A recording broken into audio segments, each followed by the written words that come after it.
Previously on the seventh day. I am Charles Delon, a physician and a citizen of France. Why am I here? A prisoner of the Inquisition. I am no heretic.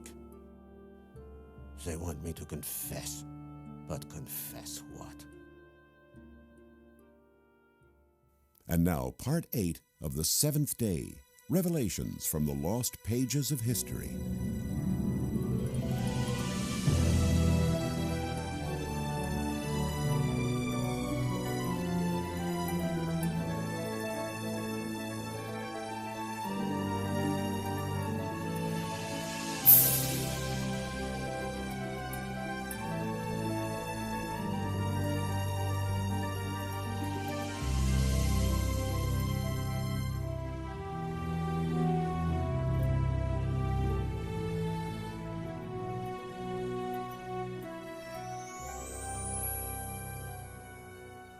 When he nailed his 95 Theses to the cathedral door in Wittenberg, Martin Luther really didn't mean to turn the Christian world upside down.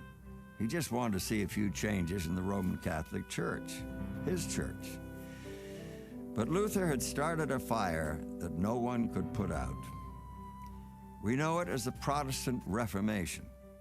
It emphasized a new reliance upon the sacred scriptures. Luther considered the Word of God to be the greatest treasure that humanity has received. Luther wanted to see that the Bible was translated into the vernacular so that common people could read the Scriptures and benefit from them. For Martin Luther and his colleagues, the Bible was central. It was the standard of truth and the benchmark of all doctrine. Their motto was sola scriptura, the Scriptures only. For Luther, the Bible is the sole authority for faith and practice. That put the tradition of the church in question, or maybe we could put it this way. For Luther, the Bible was the standard by which church tradition should properly be measured. The Protestant Reformation was a movement of protest against the Roman Catholic institution and many of its teachings. It resulted in the proliferation of churches and denominations that we see today. Things might have turned out differently if the Roman Catholic Church had convened a general church council to consider the issues raised by the reformers, but early calls for a council seemed to fall on deaf ears. Dr. John O'Malley, a Jesuit historian, tells us why. Clement VII was Pope from 1523 until 1534. And he was afraid of a council, actually, because he was afraid the council might try to depose him. Maybe an irrational fear on his part, but nonetheless, it was something that was very much in his own mind and in his own fears. The Pope wasn't the only one who didn't want a council. The King of France opposed it for strictly political reasons. And eventually, the King of England took his own stand against it. The pressure for a council mounted until finally, in 1545, Catholic leaders traveled to the city of Trent at the foot of the Alps in northern Italy. Over a period of 18 years, the Council of Trent grappled with some of the most critical issues the Roman Catholic Church had ever faced. The first real substantial issue that the council dealt with was what we might call the issue of authority, that is to say, the role of Scripture and then the role of church traditions. Gaspar de Fosso, Archbishop of Reggio Calabria, affirmed the standard church position when he denounced the Protestants for rejecting Roman Catholic supremacy. The heretics of this age are trying to overthrow the authority of the church. They claim to make the sacred scriptures the foundation of their faith. But it is the church, after all, that has authority over the scriptures. It is the church that points us to the scriptures and declares them to be divine, and explains them faithfully when they are difficult to understand. The Council of Trent resolved that the authority of the church rested on twin pillars, not on Scripture alone, but on Scripture and something that the Council called tradition, the ongoing authority that descended, the faith that came from the apostles, that acted as a twin pillar alongside Scripture to to sustain the teaching authority of the Catholic Church. The Decree of Trent on this issue of authority begins by saying that the faith of the Church and practice of the Church is based upon the teaching and preaching of Christ and the apostles, as this has come down to us in two ways: in the written tradition, that is, say, in the written scriptures, and then in the unwritten traditions that go back to the time of the apostles. The Catholic understanding was that Christ himself established the structure of the church, focused on the bishops, so that when bishops faced a dispute over the interpretation of Scripture, they couldn't just make up their minds as they pleased, but they had to take into account the decisions of preceding centuries of bishops and councils deciding questions. That was the tradition. So the tradition then becomes a lens through which the bishops decide an interpretation of Scripture. Here was a fundamental position that still separates the Church of Rome from most of the Protestant world. By confirming the authority of unwritten tradition, the bishops at the council validated many non-biblical teachings and customs. In this decree, the council does not list any of them, but we know from the discussions that issues that were on the minds of the bishops were, for instance, infant baptism. Where do you find that in the Bible? And yet that's an established Christian practice. The teaching of the creed, that Christ descended into hell, not so clear where we can find that in the New Testament. What about Sunday observance?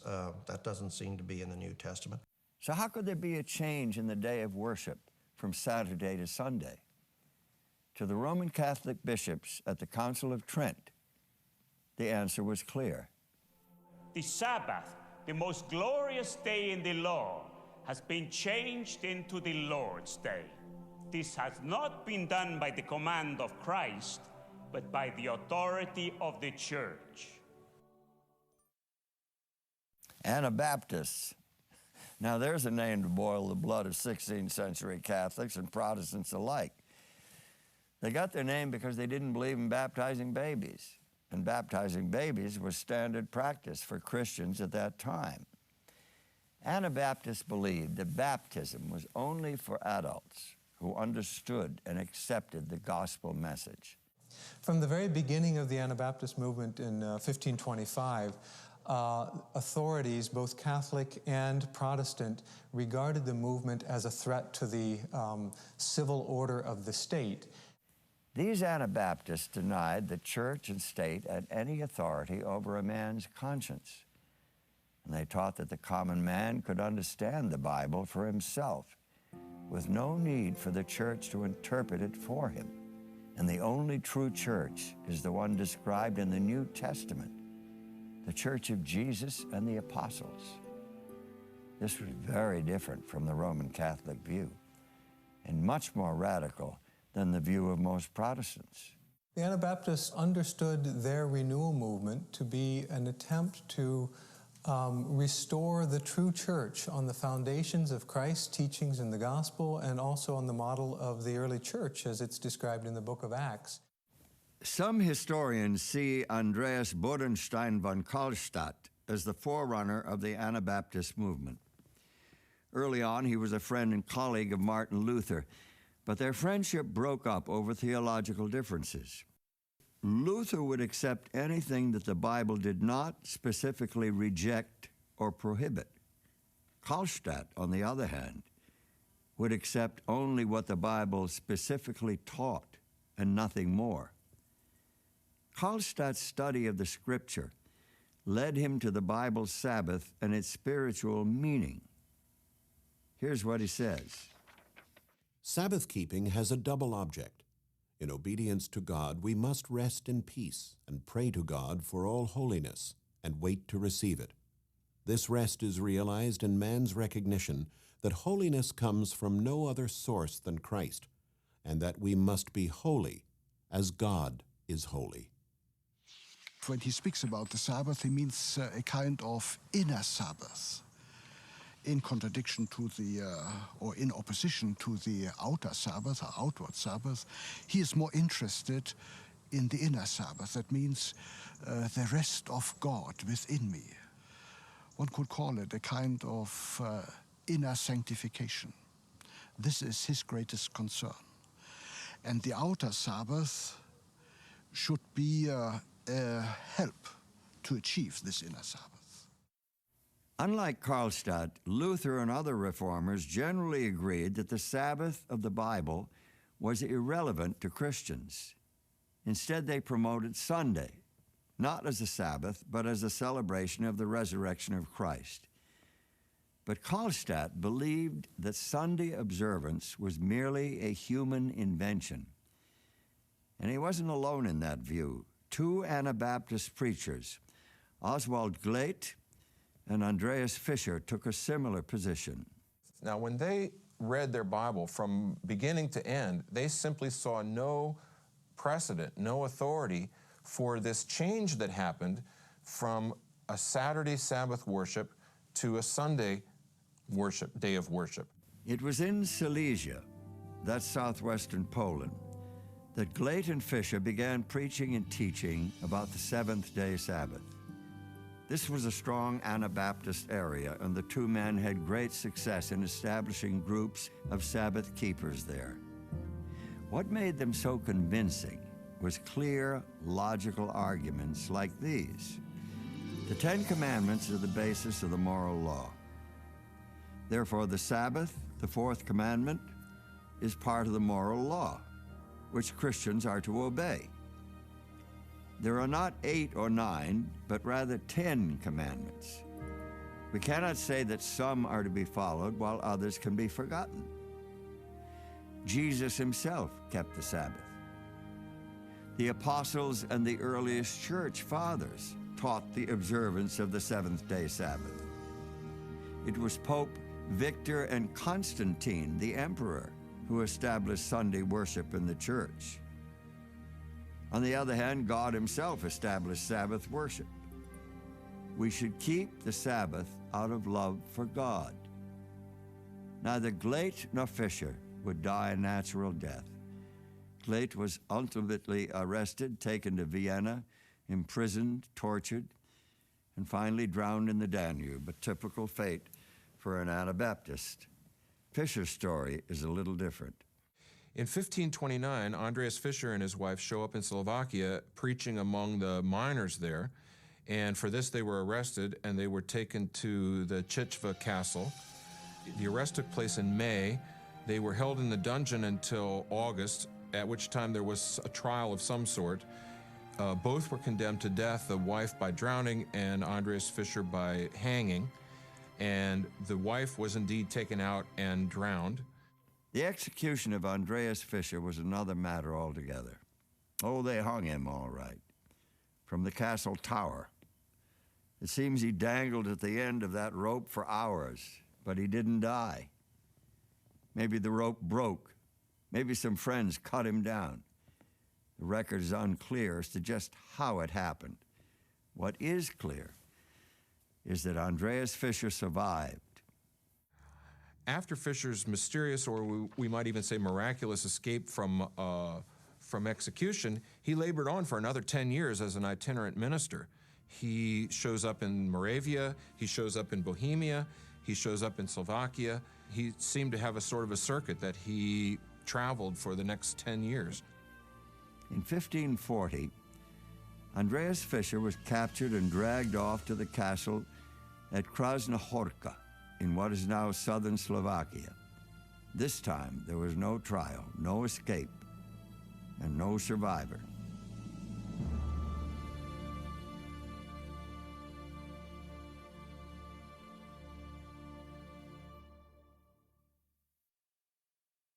It turns out that folks kept the seventh-day Sabbath in widely scattered locations during the 15th, 16th, and 17th centuries. We've already mentioned Russia, Ethiopia, Spain, India. But to find the most outstanding examples, we go to England. There, King Henry VIII had taken the entire ecclesiastical system out of the Roman Catholic Church. He took the cathedrals, the monasteries, and the convents. He took the church hierarchy, priests and bishops at all levels. He took them all, and created his own version of a national Protestant church, the Church of England. 8 people were killed and many more injured when a grandstand collapsed at Paris Gardens just outside London in January of 1583. It was a Sunday afternoon, and a large crowd had gathered to watch a bear baiting. Bear baitings were cruel, hideous, and inhumane spectacles, where people cheered as packs of vicious dogs attacked chained bears. It was a popular form of entertainment in 16th century England. Queen Elizabeth herself was a fan. Was the Paris Garden tragedy a sign of God's anger against a society that profaned the Holy Sabbath? That's what Puritan preachers thought. The Puritans were people in the Church of England desiring to rid the church of practices and beliefs that they felt were inconsistent with Scripture. The Bible is now available to more and more people in English, and so it's easier for them to realize that there are discrepancies that, well, why are we doing this when the Bible says we should be doing this? They became called Puritans because they wished to purify the church. The Church of England, the Anglican Church, was very much like the Roman Catholic Church. There was some Reformation theology, but much Roman Catholic form and substance survived. For the Puritans, there hadn't yet been enough Reformation in England, so the Puritans thundered against the Sabbath breakers, those gamblers and theater-goers. This must have been an uphill battle with William Shakespeare and his great plays coming on the scene. Most of this Puritan clamor for Sabbath reform was not about the Sabbath at all. It was about stricter observance of Sunday. There were a few, however, who called for a real Sabbath reformation, a return to the Sabbath of the Bible. These became known as the Seventh-day Men. One of the first heroes among the Seventh-day Men was a woman, Dorothy Trask. Her husband, John Trask, was a zealous Puritan who was arrested in 1617 for urging people to keep the seventh day holy. He recanted his Sabbath views in order to avoid life imprisonment. But Dorothy was made of sterner stuff. She went to prison for her Sabbath beliefs and remained there until the day she died. In 1628, an Anglican clergyman named Theophilus Brabourne produced the first English-language book calling for the observance of the seventh-day Sabbath. His discourse upon the Sabbath day laid the theological foundations for a movement that in one form or another has continued into the 21st century. It is the seventh day, the Sabbath of creation, that we need to keep holy. When you can show me from the Scripture that there is any other seventh day than the day we call Saturday, the last day of the week, then I might be persuaded that the fourth commandment means some other seventh day besides Saturday. The basis of Brabourne's Sabbath arguments was the supreme authority of the Bible. He insisted that Saturday is the seventh day. The seventh day of the week is established by God at creation, and the seventh day of the 10 Commandments. I care not whether you keep Saturday Sabbath, Sunday Sabbath, or Monday Sabbath. But if we have respect to God or to His Scriptures, let us give Him a day of His own choice and not another. It makes a lot of sense. In 1660, Brabourne published a pamphlet claiming that the Saturday-Sunday issue was the greatest controversy in the Church of England at that time. His great hope was that the entire Church of England would convert from Sunday keeping to the observance of the seventh-day Sabbath. Brabourne's main emphasis in terms of the Sabbath was the biblical record, from creation through the 10 Commandments, through the teachings and practice of Jesus, through the apostles in the first century church. There was no change in the day. And so he contended the church should be worshiping on the seventh-day Sabbath. Brabourne's theology of the Sabbath was essentially Christ-centered. In addition to regarding the Sabbath as a memorial of creation, which he did, he also regarded it as a sign of redemption in Christ. The official church position was that the fourth commandment belonged to the ceremonial law that ended with the death of Christ on the cross. Brabourne called that kind of reasoning a monstrous hodgepodge, and he pointed out that all 10 commandments had been written on stone by the hand of God, and there was nothing ceremonial about any of them. The moral law, or Decalogue, spoken by God and wrote with his finger in tables of stone, is still in force. Brabourne's opponents argued that Christ himself had changed the Sabbath to the first day of the week. He replied that such a claim was a notorious slander raised against Christ.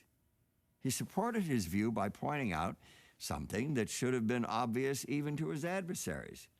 The Scriptures contain no record of Christ saying even one word about altering the Sabbath.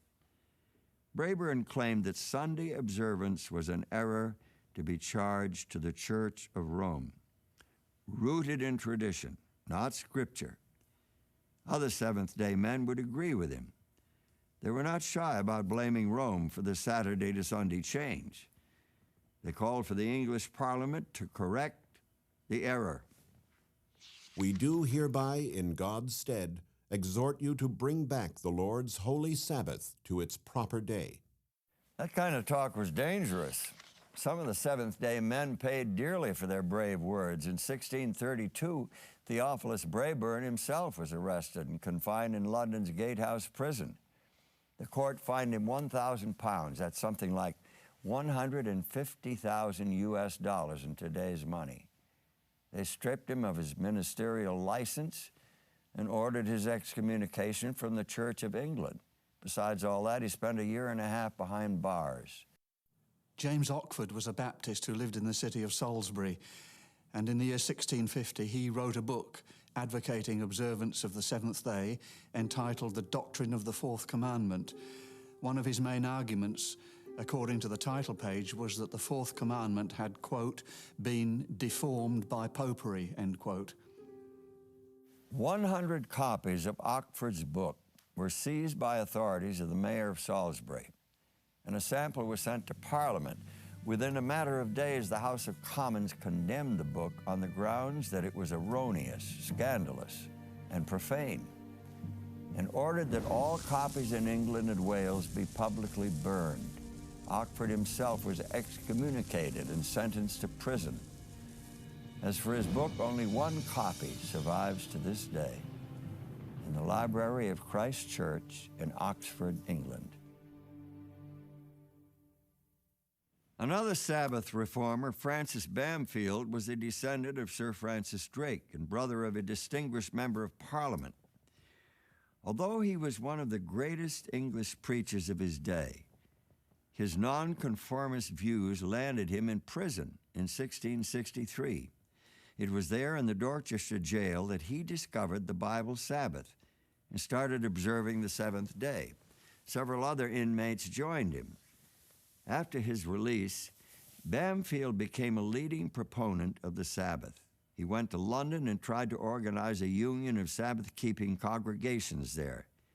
10 years later, in 1683, he was arrested while preaching to his congregation in London. He died in his prison cell a year later.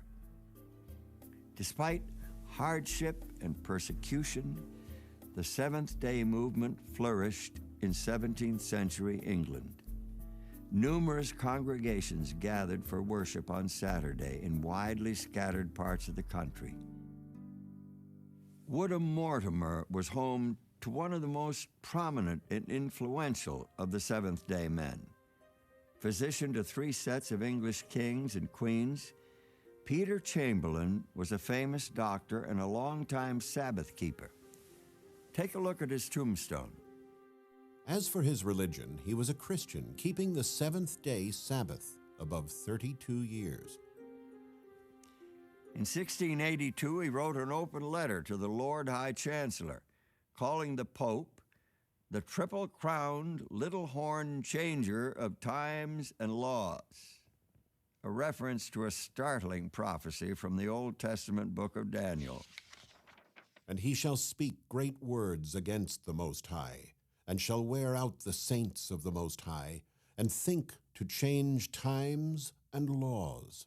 Peter Chamberlain, along with other Seventh-day men, believed that this prophecy foretold the Roman pontiff's attack on the Bible Sabbath. Were Chamberlain and the others right? Some critics see their views as the wild imaginings of rabid nonconformists. But however radical their point of view, the Seventh-day men of 17th and 18th century England started something that is still going on. The Seventh-day Baptists, their immediate spiritual descendants, carried their Sabbath doctrine across the centuries and across the Atlantic to the New World. The Puritans of Boston used the sword to enforce their religion. But to force religion on an unwilling convert is nothing less than the rape of a soul. See, the sword of man can force an entire nation into a sort of formal religious pretense. But that is worthless before God.